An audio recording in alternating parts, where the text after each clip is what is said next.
आज वो अनपढ़ अशिक्षितों की वाणी सदग्रंथों से मेल खाती है, और जो विद्वान कहलाते थे, महर्षि कहलाते थे, महर्षि कहलाते थे, तो उनके द्वारा उनका अनुभव सदग्रंथों से बिल्कुल विपरीत है। अब जो प्रसंग हमारा चल रहा है कि ऋग्वेद मंडल नंबर 9 सूक्त नंबर 96 यानी 96 के मंत्र नंबर 16, 17, 18 देखिएगा। अब सबसे पहले हम ये देखेंगे, ये देखना ऋग्वेद मंडल नंबर 9 सूक्त नंबर 96 और मंत्र 16, ये संस्कृत है। सब आयुध माने, आयुध का अर्थ होता है शस्त्र, सब आयुध है। सोतर भी पुयमानो अभर्ष गुह चारु नाम अभिवाजम सव अवरीव सर्वस्या भी वायु भी गा देव सोम। इसका अर्थ है, हे परमेश्वर आप सब आयुध है, अपने तत्व ज्ञान रूपी शस्त्र युक्त हैं।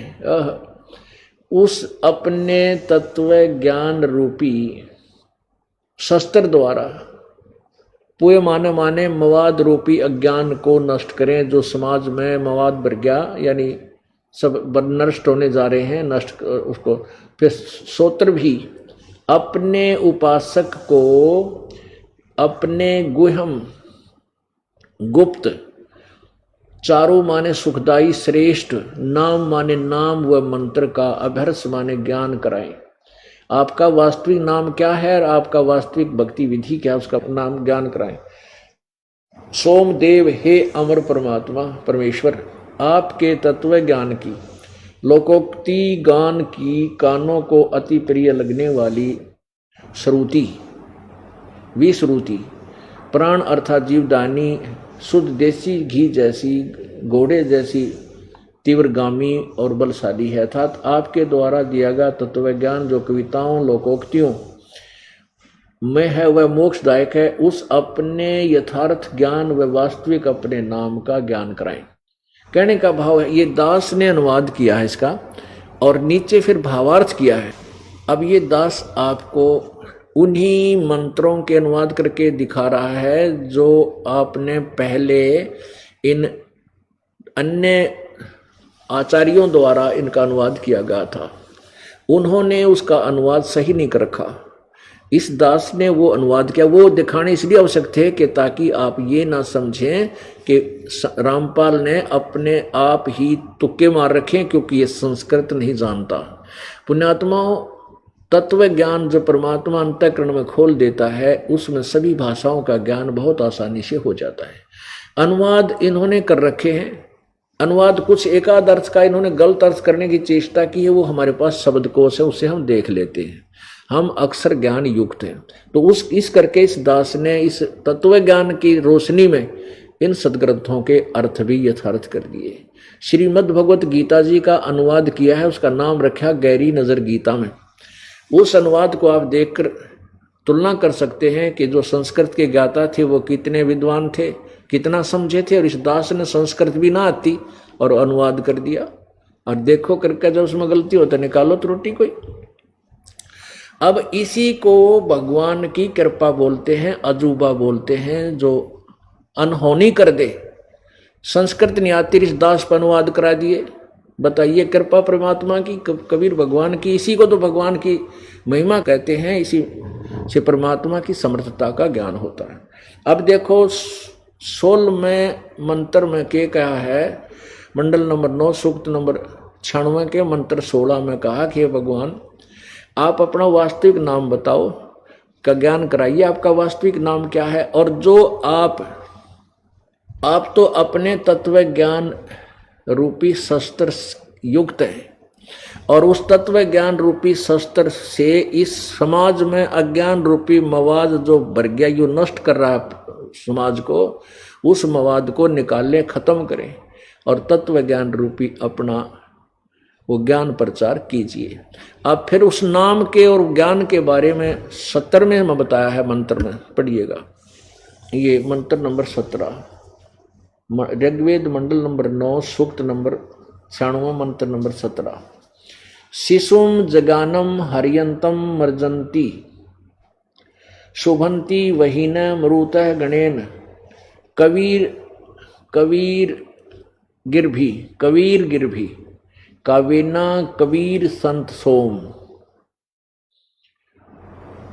पवित्रम अत्यति रेभन सर्वश्रेष्ठी रचनहार हरिय शिशुम सर्व कष्ट हरण पूर्ण परमात्मा मनुष्य के विलक्षण बच्चे के रूप में जगानम माने जानबूझकर प्रकट होता है स्व इच्छा से और तथा अपने तत्व ज्ञान को उस समय मर्जंती जब वो बालक रूप में आता है बड़ा होकर के निर्मलता के साथ उच्चारण करता है अपने तत्व ज्ञान को। प्रभु प्राप्ति की लगी हुई विरहग्नि वाले मृतय माने भक्त गणेन माने समूह के लिए कविताओं द्वारा कविताओं से पवित्रम अत्यधिक निर्मलता के साथ ये कबीर गिरभी को हमने ऐसे लिख दिया। इस र का तला हलंत लगा दिया और गिरभी न्यारी लिख दी। ये कबीर गिरभी और यहाँ लिख दिया इसका अर्थ कबीर वाणी। अब गिरभी माने ये खुद लिखते वाणी और कबीर माने कबीर, हम इसको कबीर वाणी नो बोलन लागे ऐसे कबीर वाणी द्वारा। रेभन माने ऊंचे स्वर से संबोधन करके बोलता हुआ वर्णन करता है। कबीर संत सोम वह अमर पुरुष अर्थात सत्य पुरुष ही संत और अर्थात ऋषि रूप में स्वयं कबीर देव ही होता है, परंतु उस परमात्मा को न पहचान कर कवि कहने लग जाते हैं, परंतु वह पूर्ण परमात्मा ही होता है। उसका वास्तविक नाम कबीर देव है। अब इसमें स्पष्ट कर दिया है कि वो संत या ऋषि रूप में परमात्मा जो आता है वो अपने कबीर होता है। वो कबीर वो होता परमात्मा, लेकिन उसको वो अपनी महिमा की वाणी अपना सौसम वेद का वर्णन कविताओं के माध्यम से करता है, इसलिए उसको कवि कहने लग जाते। और परमात्मा कबीर जी एक सुप्रसिद्ध कवियों में से एक कहलाता था। अभी तक हम उनको कवि ही मानते थे जब तक हमें लाल की पहचान नहीं हुई थी। अब हमने ये समझना है, देखिएगा ऋग्वेद मंडल नंबर 9 सूक्त 96 का मंत्र 17 में ये कबीर गिरभी, ये ऊपर रह है कबीर गिरभी। इन्होंने क्या लिखा है, कवि का कवि कर दिया, कवि रे को हटा के और 2 बिंदी ला दी और गिरभी माने वाणी द्वारा लिख दिया।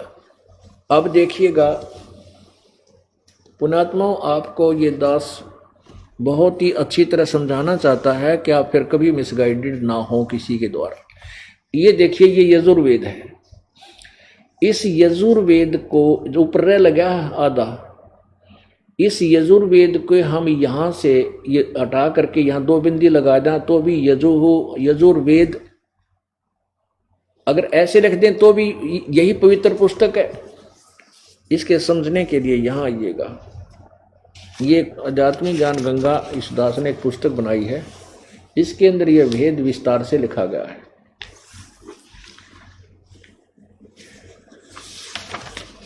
ये देखिएगा, अब जैसे हम दूध की महिमा करें, दूध, और संस्कृत में वह दूध की महिमा कहीं लिखी हो कि एक बहुत ही अच्छा पेय पदार्थ है, सफ़ेद है, बहुत ही पौष्टिक है, और ये लिखे नहीं कि वो दूध है, और जहाँ दूध लिखा उसको लिख दें सफ़ेद पौष्टिक पेय पदार्थ, तो क्या हम दूध को पहचान सकेंगे? दूध को दूध लिखना पड़ेगा कि ये दूध की महिमा गाई गई है। जैसे चारों वेदों में परमेश्वर कबीर देव की, कबीर भगवान की महिमा गाई गई है, और जहाँ कबीर देव शब्द लिखा है वहाँ हमने कहना चाहिए कबीर भगवान है, और वहाँ लिख दें वो कवि परमात्मा है, कवि है, वो सर्वज्ञ है, तो वो अर्थ तो हो सकता है ऐसे, लेकिन कवि आज तक कोई सर्वज्ञ नहीं हुआ है। ये भी ध्यान रखना पड़ेगा कि कवि का अर्थ सर्वज्ञ करना भी उचित नहीं। वहां वैसे कवि माने कवि भी होता है, लेकिन कबीर देव जहां लिखा है शब्द और वो सेंटेंस प्रसंगवश कवि भी अर्थ होता है, लेकिन जहां प्रसंगवश कबीर देव है वहां कबीर परमात्मा ही कहना पड़ेगा, वो परमेश्वर कबीर है। ये देखिएगा, अब मान लीजिए ये कोई दूध की महिमा संस्कृत में लिखी है। कलियुगी ऋषियों ने वेदों का टीका भाषा भाषे ऐसे कर दिया जैसे कहीं दूध की महिमा कही गई हो, और जिसने कभी जीवन में दूध देखा ही न हो और वह अनुवाद कर रहा हो तो वह ऐसे करता है। पौष्टिक आहारसी पेय पदार्थसी सवेदसी अमृत उपमा सर्वा मानुषानाम पेयम स त्वम दुग्ध असी। अब इसका अर्थ करेगा कि पौष्टिक आहारसी कोई शरीर पुष्ट करने वाला आहार है, पेय पदार्थ पीने का सरल पदार्थ तरल पदार्थ है, सफेद है, अमृत के सदृश है, वह मनुष्यों के पीने योग्य दूध का अर्थ कर दिया पौष्टिक तरल है। अब दूध का अर्थ कर दिया पौष्टिक, यहां लिखना चाहिए वो दूध है जिसकी उपमा गाई गई है। तो इसी प्रकार जहां वेदों में कबीर देव आता है वहां कबीर देव लिखना पड़ेगा। पवित्र यजुर्वेद की महिमा कहें कि प्रभु की यज्ञ स्तुतियों की ऋचाओं का भंडार है और बहुत अच्छी विधि वर्णित है, एक अनमोल जानकारी है। और यह लिखे नहीं कि वह यजुर्वेद है, अपितु यजुर्वेद का अर्थ लिख दें कि यज्ञ स्तुतियों का ज्ञान है, तो उस वस्तु पवित्र पुस्तक को कैसे पाया जा सके, उसके लिए लिखना होगा कि पवित्र पुस्तक यजुर्वेद है जिसमें यज्ञ रचाए हैं। तो ऐसे ही ये यजुर्वेद है, इसके ऊपर रह लगा हुआ है। अब यजुर्वेद को संधि छेद करके लिखें यजुर वेद, भी यही वही पवित्र पुस्तक यजुर्वेद का बोध है। इसको ऐसे लिख दें तो भी वही पुस्तक पवित्र पुस्तक यजुर्वेद का ही बोध है जिसमें यज्ञ स्तुति की ऋचाएं हैं। उस पवित्र धार्मिक पुस्तक को यजुर्वेद कहते हैं। ठीक इसी प्रकार चारों पवित्र वेदों में लिखा है कबीर देव, तो हम उसको कबीर परमेश्वर है, कबीर हम वह को वह बोलते हैं, तो कबीर देव को कबीर परमेश्वर है जो सर्वशक्तिमान जगत पिता सर्वश्रेष्ठ रचनहार कुल का मालिक पाप नाशक व काल की कारागार से छुटाने वाला अर्थात बंदी छोड़ है। इसको कबीर देव लिखें तो भी कबीर परमेश्वर का बोध है, और ऐसे लिखेंगे कवि देव कवि ही लिख दिया तो भी इसी परमात्मा को जाने। मेरे दास का इतना ही कहना है, कबीर प्रभु का ही बोध है, इसलिए कबीर देव उसी कबीर साहब का ही बोध कराता है। इतना हाँ समझे हमने। और मान लीजिए हम इनका अर्थ यहां कबीर देव ना माने तो भी ये लक्षण सारे उस कबीर परमात्मा में ही वेदों के संकेत पूर्ण होते हैं। वेदों का जो वर्णन है उन्हीं के ऊपर पूर्ण होता है, जो बनारस में जुलाहे रूप में आकर के परमात्मा 120 वर्ष रहे थे, उसी की तरफ पूर्ण रूप से उसी की तरफ संकेत वेद कर रहे हैं। अब देखिएगा ऋग्वेद मंडल नंबर 9 सूक्त नंबर 96, और इसमें क्या स्पष्ट किया है। मंत्र नंबर 16 में तो कहा है कि हे परमात्मन सर्वोपरि रहस्य श्रेष्ठ जो आपका नाम तुम्हारी संज्ञा नाम है, नाम माने नाम है, उसका ज्ञान कराएं, उस नाम का ज्ञान कराएं। इसमें ज्ञान कराया है नाम का। 17वें में क्या लिखा, कबीर गिरभी शिशुम जगानम हरियंतम मर्जंती सुबंती वहीनम मारुते गणेन कबीर गिरभी कावीना कबीर संत सोम पवित्रम अत्येति रेभन। इसका ये दास से आपको इसमें अर्थ दिखाएगा जो इस दास ने अनुवाद किया, ये आपको पढ़ाया और फिर पढ़ाते हैं।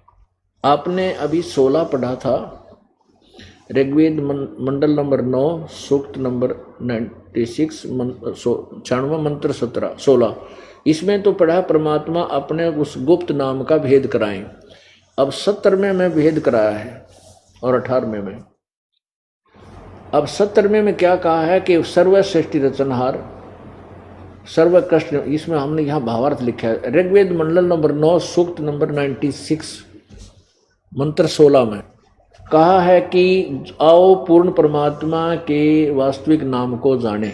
इस मंत्र 17 में उस परमात्मा का नाम व परिपूर्ण परिचय दिया है। वेद बोलने कौन से में, नीचे वाले 17 में वेद बोलने वाला ब्रह्म कह रहा है कि पूर्ण परमात्मा मनुष्य के बच्चे के रूप में प्रकट होकर कबीर देव अपने वास्तविक ज्ञान को अपनी कबीर वाणी के द्वारा अपने हंस आत्माओं अर्थात पुण्य आत्माओं अनुयायियों को ऋषि व संत व कवि रूप में कविताओं लोकोक्तियों के द्वारा संबोधन करके उच्चारण करके वर्णन करता है। यानी कविताओं के द्वारा कोई संत रूप में या ऋषि रूप में आकर प्रकट होता है। इस तत्व ज्ञान के अभाव से उस समय प्रकट परमात्मा को न पहचान करके और ऋषि व संत या कवि मान लेते हैं। वह परमात्मा स्वयं ही कहता है कि मैं पूर्ण ब्रह्म हूँ, सर्वश्रेष्ठ रचना भी मैं ही करता हूँ, मैं ऊपर के सतलोक सचखंड में रहता हूँ। परंतु लोकवेद के आधार से परमात्मा को निराकार माने हुए प्रजाजन नहीं पहचानते हैं। जैसे गरीबदास जी महाराज ने काशी में प्रकट परमात्मा को पहचान कर उनकी महिमा कही तथा उस परमेश्वर द्वारा अपनी महिमा बताई तथा उसका यथावत वर्णन अपनी वाणी में किया। कबीर परमेश्वर कहते हैं, जात हमारी जगत गुरु परमेश्वर है पंथ, गरीबदास लिखित पढ़े मेरा नाम निरंजन कंठ। कबीर परमात्मा बोलते हम ही अलख अल्लाह हैं, कुतुब गौस और पीर, गरीबदास खालिक धनी हमारा नाम कबीर। ए स्वामी सृष्टा में सृष्टि हमरे तीर, दास गरीब अधर बसूं अवगत सत कबीर।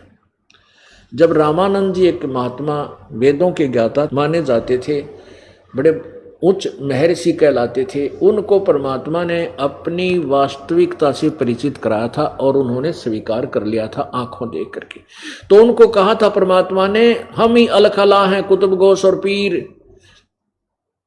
गरीबदास जी बता रहे हैं, कबीर साहब ने ऐसे कहा कि गरीबदास खालिक धनी, पूरी सृष्टि का मालिक और मेरा नाम कबीर।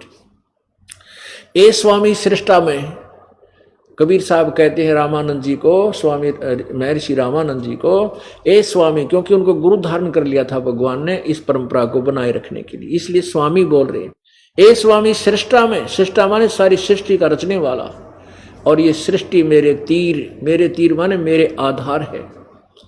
और कहता है दास गरीब अधर बसूं, ऊपर रहता हूं मैं सतलोक में ऊपर, अवगत सत कबीर। अब यही वेद प्रमाण करेंगे, देखिएगा।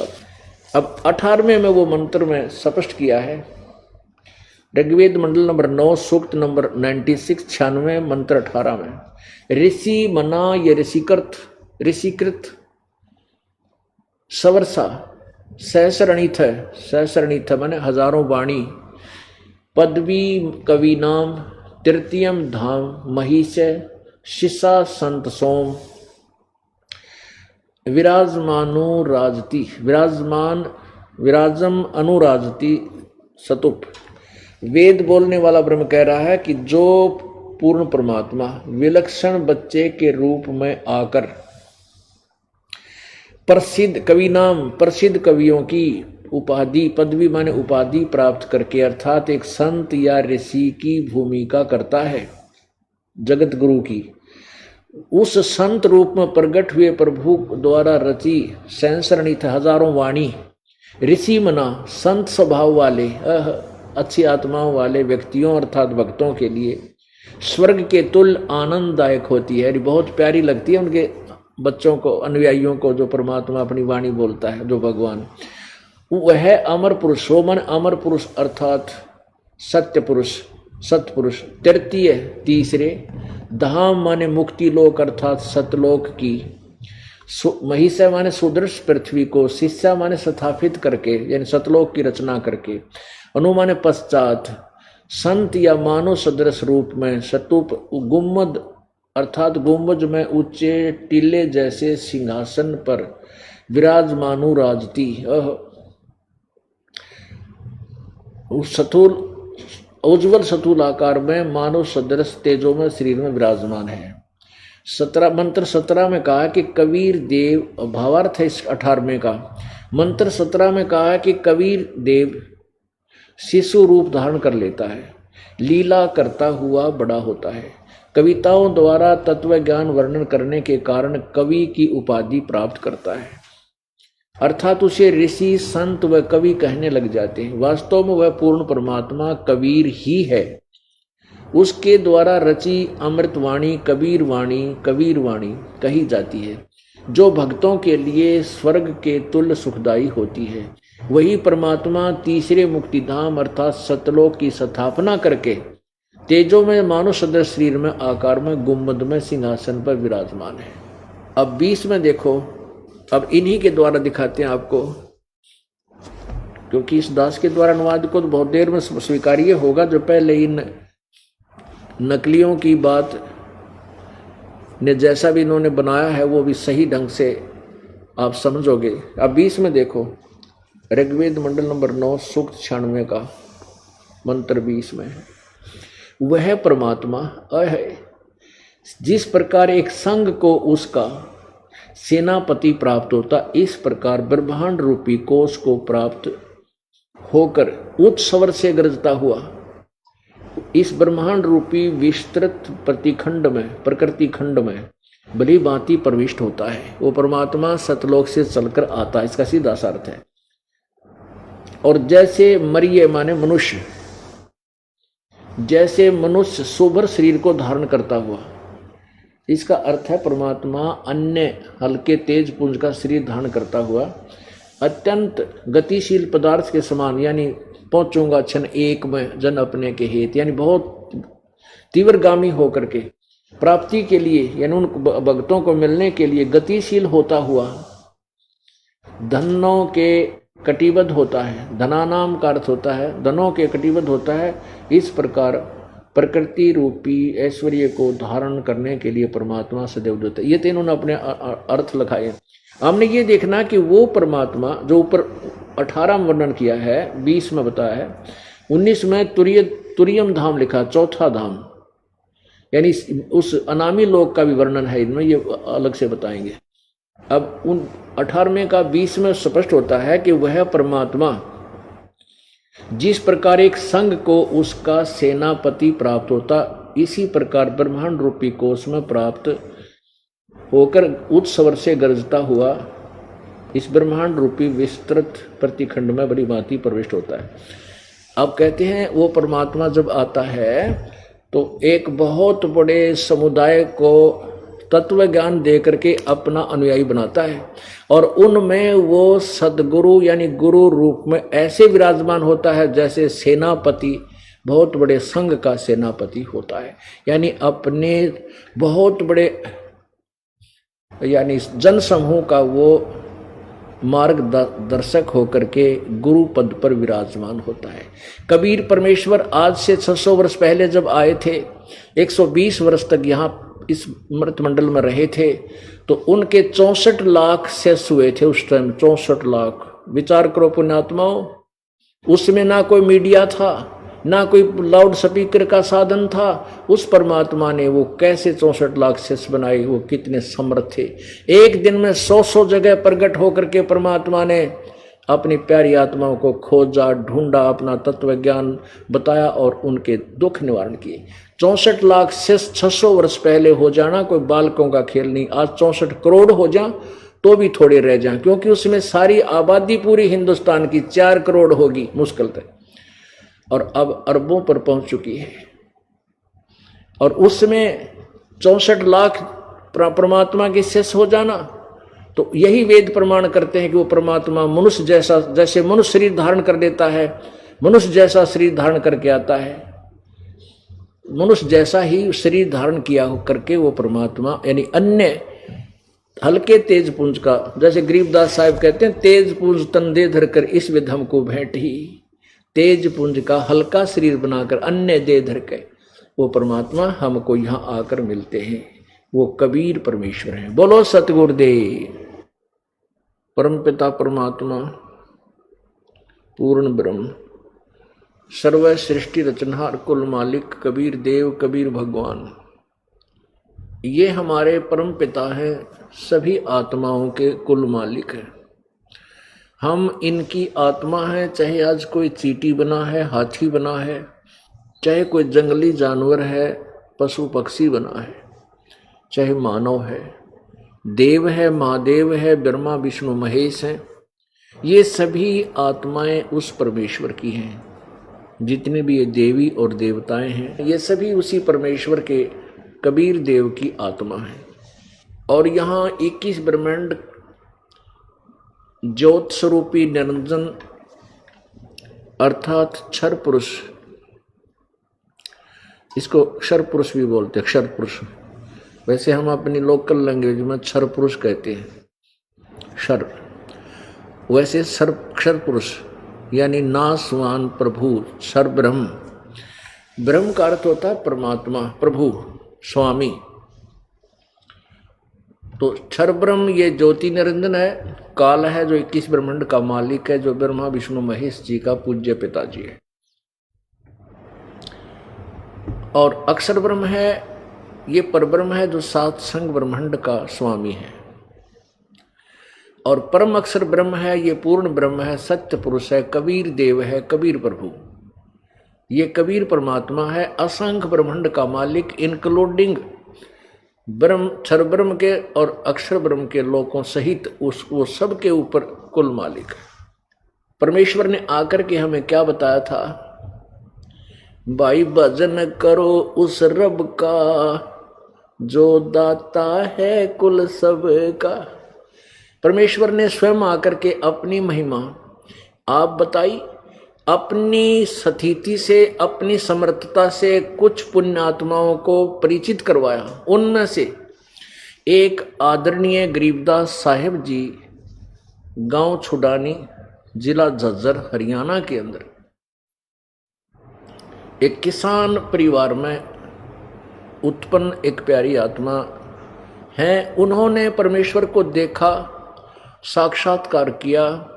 सतलोक जहाँ परमात्मा रहते हैं उस तीसरे धाम में, वहाँ प्रभु उनको लेकर गए, फिर वापस छोड़ा। उसके उपरांत गरीबदास साहिब जी ने परमेश्वर कबीर देव की, कबीर जी की, उस परम अक्षर ब्रह्म की महिमा कलम तोड़ कही है, सत्य कही है। उन्होंने बताया है अनंत कोटि ब्रह्मांड का एक रति नहीं बार, भाई सतगुरु पुरुष कबीर हैं, ये कुल के सिरजन आरे। अनंत कोटि ब्रह्मांड का उस मालिक के नहीं एक रति भी वजन, यानी इतनी समर्थ शक्ति है वो, क्योंकि उस परमात्मा ने अपनी सबद शक्ति से सभी को आदेश दे रखा है। उसी तरह ये घूम रही है। परमात्मा फरी है, परमात्मा ने विधान बनाकर छोड़ दिया है, प्रत्येक पदार्थ का गुण बना दिया है। उस गुण के आधार से वो प्रत्येक पदार्थ, प्रत्येक प्राणी, उसका जो सिस्टम परमात्मा नियम बना रखा है उसके आधार से चल रहे हैं। सभी ब्रह्मांडों को आदेश दे रखा है, वो उसी प्रकार और उसी समय तक, निर्धारित समय तक अपने आप चलते रहेंगे। ये ईश्वर आदेश है, क्योंकि शब्द में बहुत जबरदस्त शक्ति होती है और परमात्मा फरी है। अनंत कोटि ब्रह्मांड का, अनंत करोड़ ब्रह्मांड का एक रति यानी 1 ग्राम नहीं भार। और सतगुरु पुरुष कबीर हैं, भाई कुल के सृजनहार। सतगुरु का अर्थ होता तत्वदर्शी संत, और पुरुष माने परमात्मा। वो परमात्मा भी वही हैं और वास्तव में तत्वदर्शी संत भी वही हैं। और वो कौन है? वो कबीर परमात्मा है, कुल के मालिक, कुल के सृजनहार, सबकी रचना करने वाले। अब गीता जी अध्याय नंबर 18 के श्लोक नंबर 62 में कहा है कि अर्जुन तू सर्व भाव से उस परमेश्वर की शरण में जा, उसकी कृपा से तू परम शांति और शाश्वत स्थान को प्राप्त होगा। गीता जी अध्याय नंबर 15 के श्लोक 3 और 4 में कहा कि जब तत्वदर्शी संत तुझे मिल जावे, उस तत्व ज्ञान रूपी शस्त्र से इस उलझे हुए ज्ञान को काटकर, अर्थात तत्व ज्ञान को समझकर, उसके पश्चात परमेश्वर के, यानी उस परमेश्वर के उस परम पद की खोज करनी चाहिए, जहां जाने के बाद फिर प्राणी लौट कर नहीं आते, अर्थात उनका जन्म कभी नहीं होता। और जिस परमेश्वर ने सर्व ब्रह्मांडों की रचना की है, यानी संसार रूपी वृक्ष की जिसने रचना की है, और उसी की पूजा करनी चाहिए। गीता जी अध्याय नंबर 4 श्लोक नंबर 5 और 9 में अपनी स्थिति बताइए कि अर्जुन तेरी और मेरे बहुत जन्म हो चुके, तू नहीं जानता मैं जानता। मेरे जन्म और कर्म अलौकिक है। श्रीमद् भगवत गीता जी अध्याय नंबर 8 के श्लोक नंबर 13 में कहा कि अर्जुन मेरा तो एक ओम अक्षर है, ओम इति एक अक्षरम ब्रह्म व्यवहारन माम अनुसमरण यह प्रयाति तजन देहम सयाति परमाम गतिम। मेरा मुझ ब्रह्म का, माम ब्रह्म, मुझ ब्रह्म का केवल एक ओम अक्षर है, सुमरण करके उच्चारण करके सिमरण करने का, और जो अंतिम श्वास तक इसका सिमरण करता हुआ शरीर त्याग कर जाता है तो मेरे पास पहुंच जाता है, मेरी ही वाली गति को, मेरे से मिलने वाले लाभ को प्राप्त होता है। ब्रह्म के साधक कहां जाते हैं? ब्रह्मलोक में।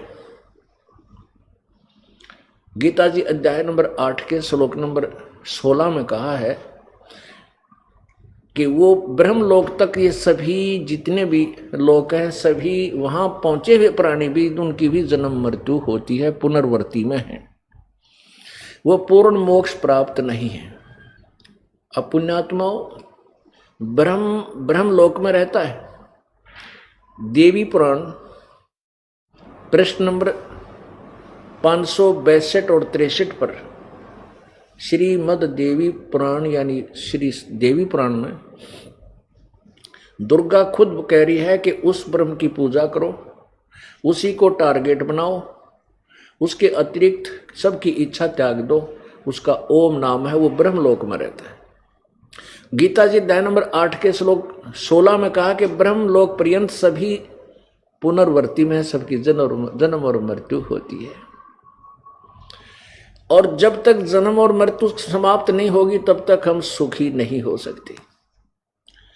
पुण्यात्माओं पवित्र चारों वेद, पवित्र श्रीमद् भगवत गीता जी, पवित्र 18 पुराण, पवित्र महाभारत आदि, ये पवित्र हिंदू समाज के ये सदग्रंथ माने जाते हैं। वैसे तो ये सदग्रंथ किसी मानव किसी समुदाय विशेष के लिए नहीं थे, क्योंकि पवित्र हिंदू धर्म का जो उत्थान है ये लगभग 2600 वर्ष पहले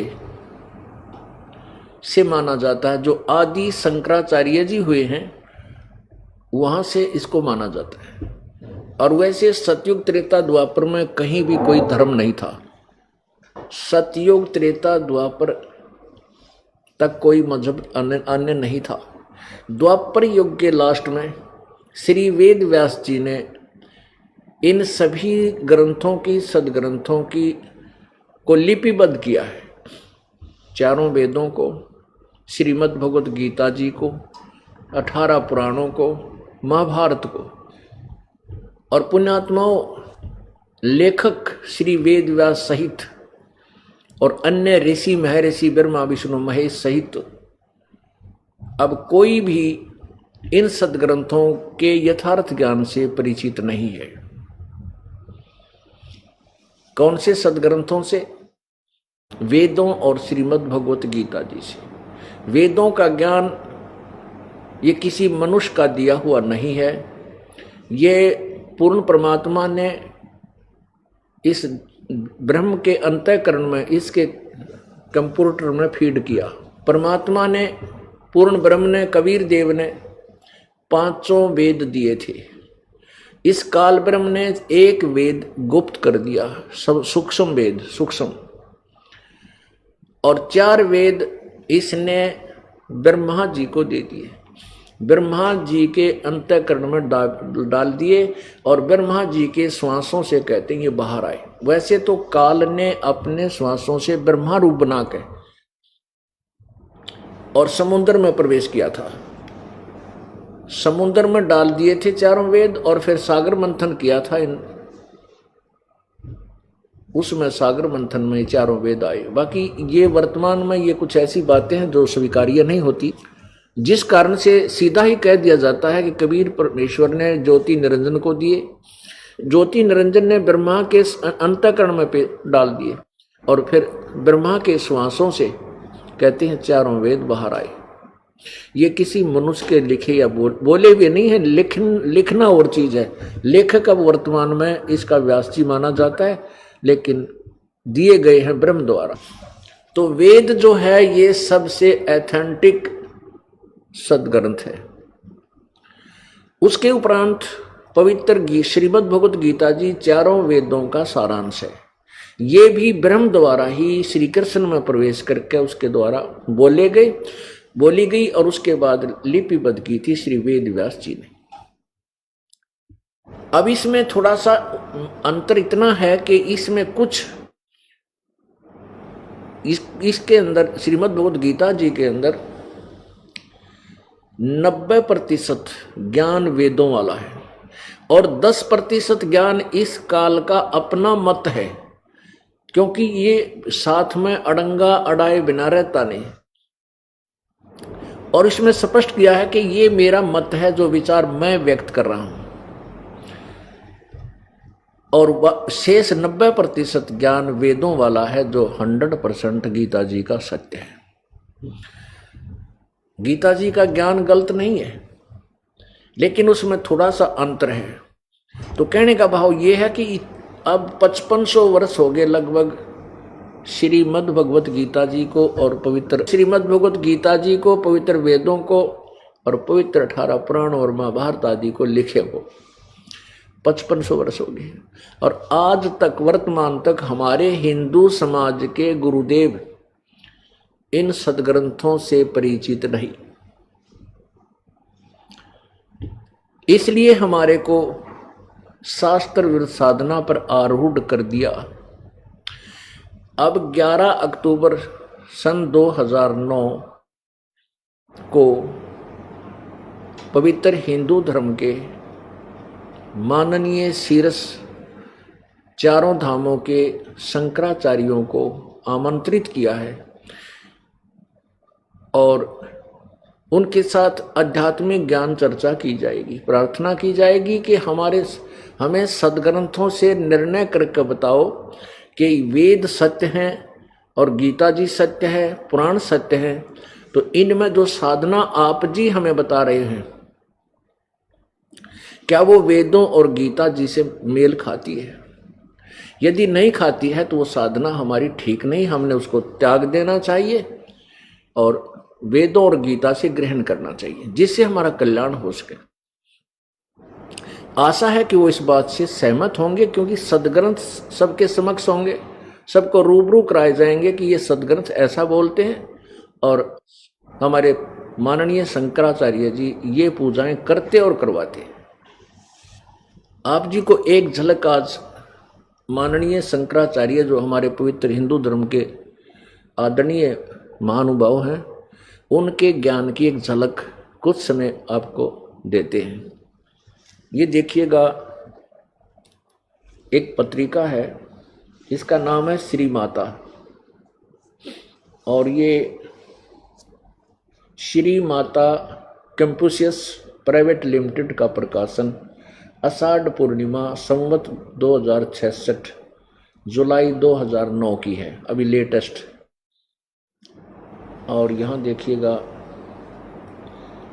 अब ये पूरा देखिएगा, इसका जो है ना टाइटल पेज, इसमें ये हैं हमारे, ये सभी देव श्री ब्रह्मा जी, श्री विष्णु जी और श्री शंकर जी, ये हमारे माननीय हिंदू समाज के आदरणीय आचार्य जियों के ये भगवान हैं, इनकी पूजाएं ये करते हैं। और ये ऋषि हैं, इनके मान्य हैं, जैसे श्री व्यास वेद व्यास जी, ये है श्री ब्रह्मा जी, ये है श्री नारायण अर्थात विष्णु जी, नारायण अर्थात विष्णु जी, और ये है भगवान सदाशिव शंकर जी, और ये हैं भगवान वेदव्यास जी, ये है ब्रह्म ऋषि वशिष्ठ जी, ये है श्री पाराशर जी, ये श्री गौड़ पदाचार्य जी, श्री गोविंद भगवत पदाचार्य जी, श्री शक्तिदेव जी है श्री पाराशर जी के पिता और वशिष्ठ जी के पुत्र, और ये है श्री आदि शंकराचार्य जी, ये है सुखदेव जी, और ये हैं हमारे चारों मठों के वर्तमान इंचार्ज मठाधीश्वर, ये है स्वामी स्वरूपानंद जी महाराज। इनके पास 2 मठ हैं, एक तो ज्योतिष पीठाधीश्वर और द्वारका शारदा पीठाधीश्वर, इनके पास 2 के चार्ज हैं श्री स्वरूपानंद जी। और ये हैं स्वामी श्री निश्चलानंद सरस्वती जी, ये गोवर्धन पीठाधीश्वर, और ये हैं स्वामी श्री भारत तीर्थ जी श्रृंगेरी पीठाधीश्वर। नारायण सभारंभ शंकराचार्य मध्यमा, ये इनकी संस्कृत में कोई इनका मान्य श्लोक है। अब देखिएगा, ये श्री स्वरूपानंद जी महाराज की तरफ से, ये देखिएगा इसके 2 पृष्ठ पे क्या लिखा है। अतः आदि शंकराचार्य जी अपने चरपट पंजरिका स्तोत्र में कहते हैं कि संसार स्वार्थी है, इसलिए गोविंद का भजन करना चाहिए आदि आदि। आवरण परिचय, यानी जो आवरण के ऊपर जो ये दिए गए हैं इनका परिचय दिया है। ये गुरु परंपरा है आचार्य शंकराचार्यों की। आवरण परिचय, गुरु परंपरा नारायण से आरंभ होती है। अब ये यहां से प्रारंभ करते हैं नारायण से, श्री विष्णु जी से, नारायण से प्रारंभ होती है। गुरु परंपरा नारायण से प्रारंभ होती है और हमारे गुरु पर आकर समाप्त होती है। इसी से संबंधित यह श्लोक है। यह आवरण पर दिया गया चित्र नारायण से लेकर जितने भी प्रमुख गुरु हैं उन्हीं के हैं। आदि शंकराचार्य जी सांकर परंपरा के आदि गुरु माने जाते हैं। सभी को ज्ञात है कि उन्होंने देश की 4 सीमाओं पर चारों वेदों को आधार बनाकर 4 शंकर पीठों की स्थापना की, जिस पर वर्तमान में 3 जगत गुरु शंकराचार्य विराजमान है। आवरण पर क्रम से ज्योतिष पीठ एवं द्वारका शारदा पीठ के जगत गुरु, पूरी गोवर्धन के जगत गुरु और एवं श्रृंगेरी पीठ के जगत गुरु चित्र अंकित है। ये जो अभी आपने देखे इन तीनों के, ये यहाँ से प्रारंभ होते हैं नारायण जी से, और बाकी ये सारे इन गुरुओं में लास्ट में श्री शंकराचार्य जी, ये सांकर परंपरा के प्रवर्तक माने जाते हैं। उसके बाद वर्तमान में ये महात्मा जी हैं।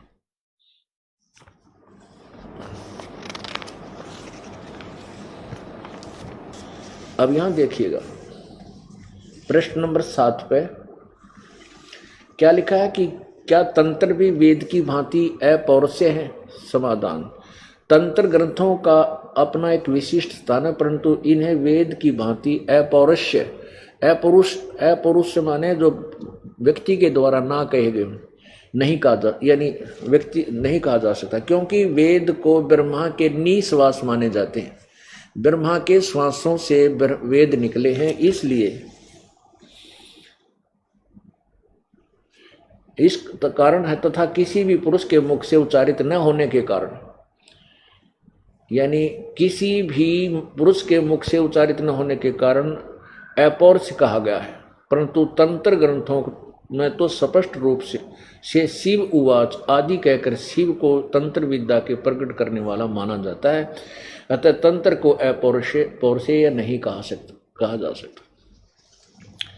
एक तो सिद्ध हो गया कि शंकर जी ने जो भी ज्ञान दिया है वो पुरुष का द्वारा दिया हुआ मनुष्य का, और वेद मनुष्य के बोले हुए नहीं है, ये ब्रह्मा के श्वास से निकले। ठीक है, अब देखना, अब श्री आदि शंकराचार्य जी के विषय में प्रश्न नंबर 8 पर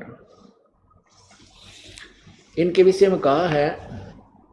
अब क्या बताते हैं कि आदि शंकराचार्य जी जब जगत सतगुरु की खोज में गोविंद नाथ वन पहुंचे तो उन्होंने देखा कि एक साधक वहां पहले से ही गुरु गोविंद भगवत पाद के गुफा से बाहर आने की प्रतीक्षा कर रहे थे।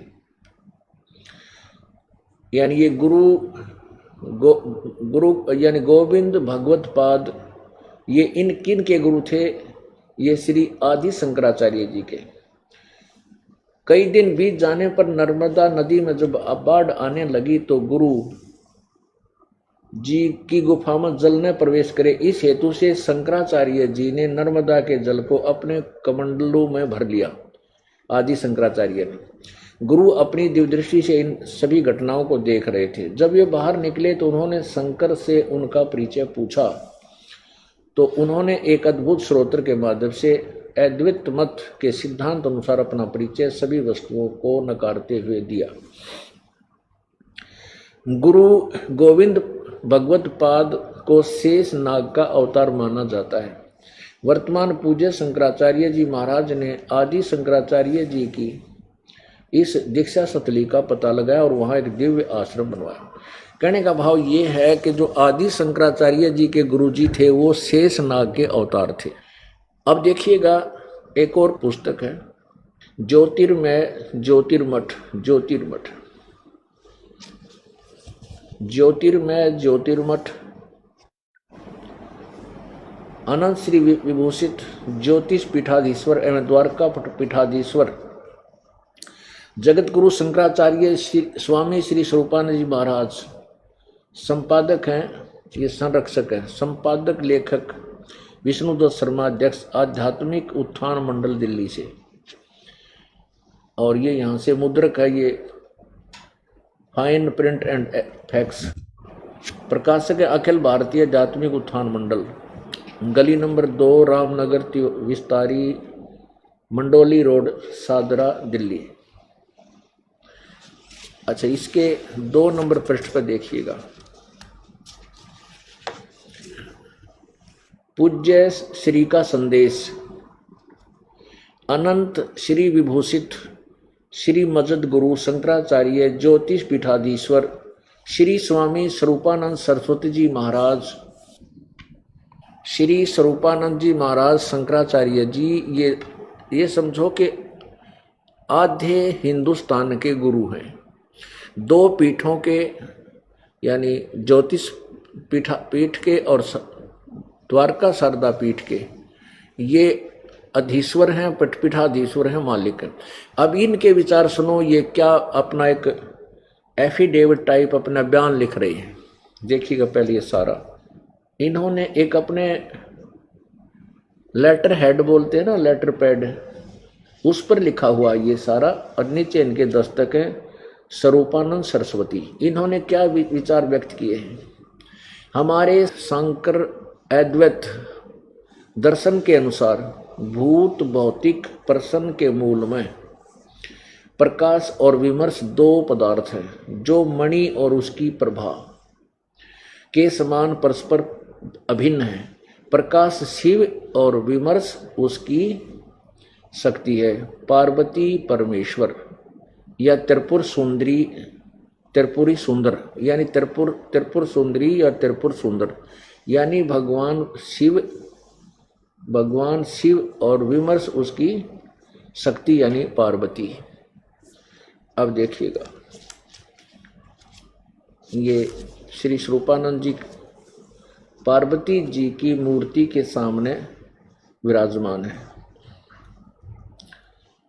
ये है भगवती श्री राजेश्वरी त्रिपुर सुंदरी देवी, अर्थात आपने पढ़ लिया कि ये पार्वती इनकी देवी है, ये इनकी पूजा करते हैं। अब देखिएगा एक और पुस्तक, ये है मठ आमनाय महाअनुशासनम, कामेश्वर नाथ मिश्र द्वारा लिखी गई है। श्री काशी विद्वत परिषद न्यास ग्रंथमालाया प्रथम पुष्पम आदि श्री शंकराचार्य विरचितम, आदि शंकराचार्य द्वारा लिखी गई है। ये मठावने महानुशासनम।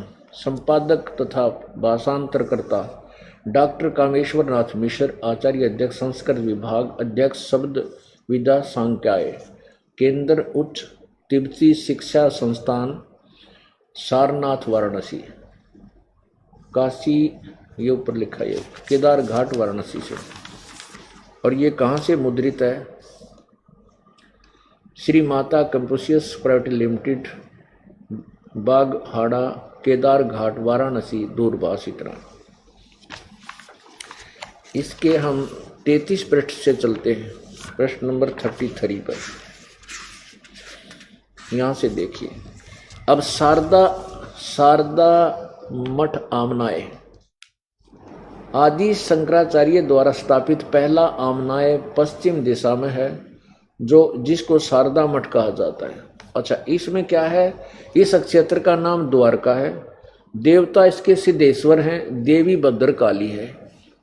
आगे देखो, और इस शारदा मठ के यानी यहाँ रहने वाला जो महापुरुष है शंकराचार्य जी है, उसका सामवेद है, उसके वो केवल सामवेद का ही पठन पाठन करता है। इनका महावाक्य क्या है? महावाक्य है तत्वमसि, तत्वमसि। और ये कहाँ से लिया गया महावाक्य?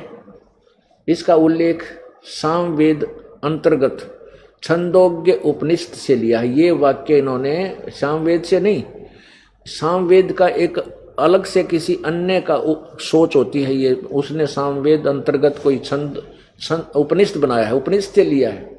उसके 6 अध्याय का 8वां श्लोक में ये तत्वमसि शब्द है। अच्छा, आगे देखो, जो तत्वमसि इन 3 पदात्मक महावाक्य रूपी त्रिवेणी संगम में तीर्थ की भावना से स्नान करता है, अर्थात तत्वम पदों का शोधन करके महावाक्य के लक्ष्य अर्थ से चिंतन में लीन रहता, उसे तीर्थ नाम से कहा जाता है। यानी इसका क्या है कि इस शारदा मठ पर जो पीठाधीश्वर है या उसके जितने शिष्य हैं, अनुयायी हैं, वो उनका देवता सिद्धेश्वर।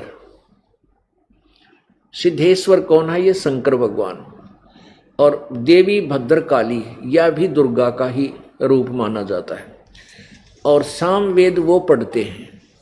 और इनका कौन सा मंत्र है? तत्व, इसका अर्थ है तत्वमसि, तत्वमसि, तत्वमसि। तत्वमसि का अर्थ होता है कि जीव ही परमात्मा है, जीव ही ब्रह्म है। आगे देखो, अब है दूसरे नंबर का है गोवर्धन मठ आमनाय। ये संप्रदाय भोगवार है तथा वन आदि आरण्य पद के पद हैं। इसमें है, इसका भगवान है जगन्नाथ। जो जगन्नाथपुरी है वहां ये मठ है, उसका क्या, उनका कौन देवता है? जगन्नाथ जी यानी भगवान विष्णु। ये देखो, इस क्षेत्र का किसका? गोवर्धन मठ का, गोवर्धन इस क्षेत्र का पुरुषोत्तम है। इसका क्षेत्र पुरुषोत्तम है और भगवान जगन्नाथ इसके देवता हैं और देवी विमला है। और इनका महावाक्य है प्रज्ञानम ब्रह्म। ये महावाक्य ये ऐत्रेय उपनिषद से लिया गया है। ये जो मंत्र लिया है ये वेद का नहीं है, ऐत्रेय उपनिषद से, ऐत्रेय उपनिषद से। इसके 5वें का अध्याय का 3रा श्लोक है। आगे देखिएगा, इस मठ के ब्रह्मचारी के लिए ऋग्वेद का पठन पाठन है, ऋग्वेद पढ़ते हैं। अब 3रा लेते हैं, ज्योतिष मठ आमनाय। इसमें इसका दूसरा नाम ज्योतिष मठ, इसका दूसरा नाम श्रीमठ भी कहा गया। बद्री का आश्रम इसका क्षेत्र है और भगवान नारायण देवता हैं, देवी पूर्णगिरी है। और यहां देखिएगा इसका महावाक्य क्या है? अयम आत्मा ब्रह्म मांडुक्य उपनिषद से ये मंत्र लिया गया है। यह आत्मा ब्रह्म है, इसका अर्थ भी यही है, ये आत्मा ब्रह्म है यानी जीव ही ब्रह्म है। और इसका ये अथर्ववेद का उपदेश करते हैं और पढ़ते हैं। अब चौथा देखें, श्रृंगेरी मठ आमनाए। 3 उपाधियां हैं इसके यहाँ के रहने वालों की। रामेश्वर नाम क्षेत्र है, भगवान आदि बराह इसके देवता हैं। इस मठ की देवी कामाक्षी है, कामाक्षी है। देव भगवान तो आदि बराह, आदि बराह जो भगवान बराह का रूप धारण करके, सुअर का रूप धारण कर जो उसने लीला की थी, वो विष्णु भगवान देवता हैं। और इस मठ की देवी कामाक्षी है। इनका यजुर्वेद है, यजुर्वेद ये पढ़ते पढ़ाते हैं। और इनका महावाक्य अहम ब्रह्मस्मि, ये वृहद उपनिषद से लिया गया है, जिसके अध्याय नंबर 1 का और शब्द नंबर 4 का यानी श्लोक नंबर 10 है, 1, 4, 3। ये बृहद उपनिषद से लिया गया है, वेदों से नहीं है, ये बृहद उपनिषद से। अब 4 महावाक्य हैं इनके, और चारों का क्या अर्थ है इन्हीं महापुरुषों के शब्दों में देखिएगा। ये धर्मरथ है, एक नाम है पुस्तक का, धर्मरथ। ये अनंत श्री विभूषित ज्योतिष पीठाधीश्वर एवं द्वारका पीठाधीश्वर जगत गुरु शंकराचार्य स्वामी स्वरूपानंद सरस्वती जी महाराज के द्वारा इनके उपदेश हैं, वचन हैं।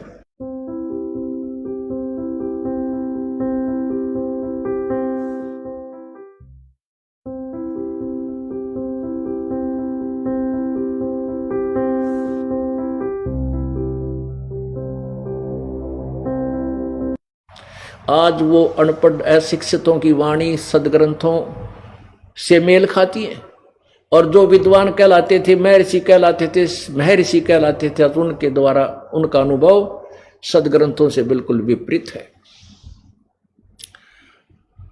अब जो प्रसंग हमारा चल रहा है कि ऋग्वेद मंडल नंबर 9 सूक्त नंबर 96 यानी 96 के मंत्र नंबर 16, 17, 18 देखिएगा। अब सबसे पहले हम ये देखेंगे, ये देखना ऋग्वेद मंडल नंबर 9 सूक्त नंबर 96 और मंत्र 16। ये संस्कृत है। सब आयुध माने, आयुध का अर्थ होता है शस्त्र। सब आयुध है। सोतर भी पुयमानो अभर्ष गुह्य चारु नाम अभिवाजम सव अवरीव सर्वस्या भी वायु भी गा देव सोम। इसका अर्थ है, हे परमेश्वर आप सब आयुध है, अपने तत्व ज्ञान रूपी शस्त्र युक्त हैं। उस अपने तत्व ज्ञान रूपी शस्त्र द्वारा पुय माने मवाद रूपी अज्ञान को नष्ट करें। जो समाज में मवाद भर गया यानी सब नष्ट होने जा रहे हैं, नष्ट उसको। फिर सोत्र भी अपने उपासक को अपने गुह्यम गुप्त, चारों माने सुखदाई श्रेष्ठ, नाम माने नाम व मंत्र का, अभ्यर्स माने ज्ञान कराएं। आपका वास्तविक नाम क्या है और आपका वास्तविक